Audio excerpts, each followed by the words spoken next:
Hello guys, welcome to the movie recap review. Happy watching. I want to get into your physics class. We'd be so into each other. Feels like I'm Pressing her fingers into the dark fold. Just behind the damn fabric of her. The story begins with a girl named Cairo, whose parents live abroad. Cairo resides alone in an isolated house where she immerses herself in writing as a hobby. One day, after trekking through dense jungles, Cairo arrives at her class, where she meets Jonathan Miller. Jonathan, a middle-aged man who once dreamed of literary success, but ultimately became a teacher, welcomes her to the class.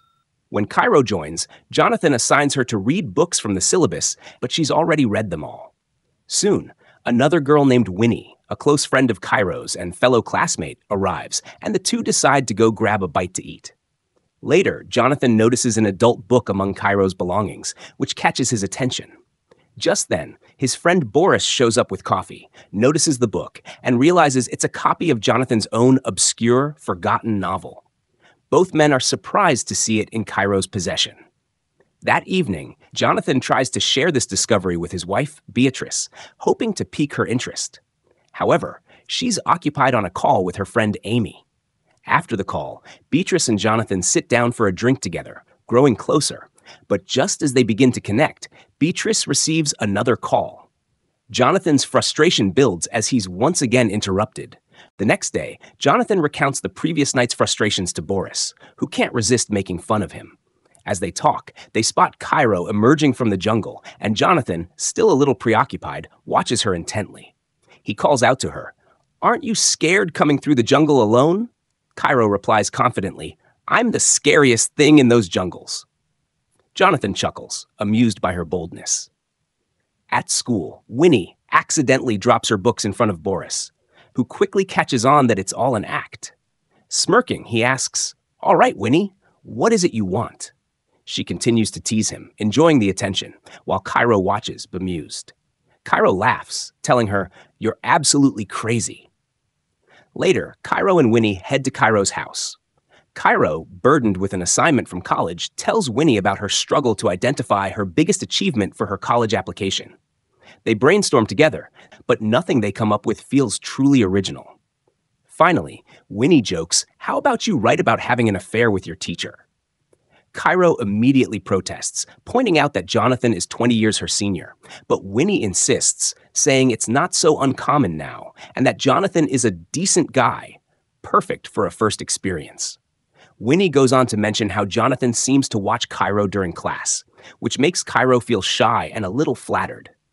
Gradually, her curiosity about Jonathan grows. The following day, Cairo finds herself unable to look away from Jonathan during class. After the lesson, he approaches her and suggests they meet after school.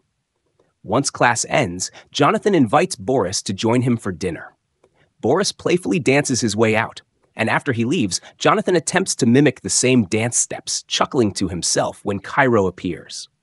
They share a laugh, brushing off the moment, but Jonathan is genuinely impressed by a paragraph Cairo wrote, recalling it word for word. Noticing his attention, Cairo feels a swell of happiness.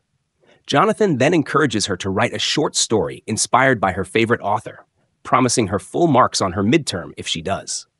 Excited, Cairo agrees and shares that she has read Jonathan's book as well, recalling several lines just as he did with her writing. Jonathan is pleasantly surprised by this revelation. He invites Cairo to meet over the weekend to discuss her assignment in more detail. That evening, Jonathan and his wife Beatrice go out for dinner, where Winnie is their server. Beatrice, curious, asks Jonathan if Winnie is the same girl he's been talking about. Jonathan clarifies, "No, that's Cairo." However, it's clear that Beatrice feels threatened by Jonathan's interest in Cairo. In a fit of jealousy, she lashes out at Jonathan in front of Boris, saying, "You have no right to be interested in her. You haven't written anything in years. You're just an ordinary teacher now." Over the weekend, Cairo went to the meeting spot Jonathan had mentioned. He joined her there, sitting beside her as a man began reciting a poem. Jonathan listened intently, absorbed in the words, while Cairo couldn't help but watch him instead. After the reading, Cairo stepped outside and lit a cigarette. Jonathan joined her, sharing it between them in a quiet moment. The next day, Cairo appeared in class wearing an alluring outfit. When Boris asked her about the change, she brushed it off with a smile, giving no explanation. Once Boris left, Cairo and Jonathan began talking, their conversation becoming more personal, drawing them closer. On his way to class, Jonathan received a message from his wife, Beatrice, suggesting an outing later. When Cairo mentioned her favorite author and how she planned to write her story in that style, Jonathan, eager to get home, nodded quickly, agreeing without much thought. After he left, Winnie climbed onto Jonathan's desk, teasing Cairo. Just then, Boris arrived to see Jonathan, and Winnie shifted her attention to Boris, mischievously hiding his phone in her clothes as a prank. Cairo, however, soon realized she couldn't find her own phone. Meanwhile, Jonathan's plans with Beatrice fell through when she became occupied with work. That evening, Jonathan received an unexpected call from Cairo. As it turned out, he'd accidentally taken her phone home in his bag. After his plans with Beatrice were canceled, Jonathan decided to return Cairo's phone. When he reached her house, it began to rain, and Cairo came out to meet him, wearing a thin dress. They locked eyes, and the tension between them grew until they shared a brief, charged kiss. Jonathan quickly returned home, and later that night, Cairo sent him an email. When Beatrice saw him lingering around, she told him he was distracting her from her work. So Jonathan took Cairo's email to a small cabin nearby, where he printed and began reading her story. To his surprise, it was an intense adult narrative that mirrored their interactions, a story about a student and a teacher, strikingly similar to them. Jonathan's curiosity turned to excitement as he read. But the following day, everything changed. Jonathan, no longer initiating contact with Cairo, seemed distant. Noticing this, Cairo approached him, asking what had happened. Jonathan told her bluntly that he didn't like her story at all, criticizing it for numerous mistakes. Confused and hurt, Cairo protested, saying the story was about them. Jonathan dismissed her, saying, "There's nothing between us. I'm your teacher, and you're my student. That's all." Cairo's heart sank. Jonathan went further, saying she'd need to rewrite the story or he'd fail her midterm. Furious, Cairo shot back, "My story is perfect. You're just scared because I wrote what you never dared to." In a fit of anger, Cairo lashed out at Jonathan, calling him a common writer and daring him to fail her if he had the courage. Fighting back tears, she left and went home, where she started drinking with Winnie to vent her frustrations. Meanwhile, Jonathan was visibly tense, and his wife Beatrice noticed. When she asked what was wrong, he reluctantly shared the details of Cairo's provocative story. Listening to him, Beatrice felt a rush of excitement, but just as they were about to reconnect, Boris unexpectedly arrived, leaving Jonathan frustrated once again. Back at Cairo's, she vented to Winnie, saying Jonathan had only pretended to care about her. In an impulsive attempt to get back at him, Cairo convinced Winnie to message Boris as a distraction. Winnie playfully teased Boris, but he brushed it off.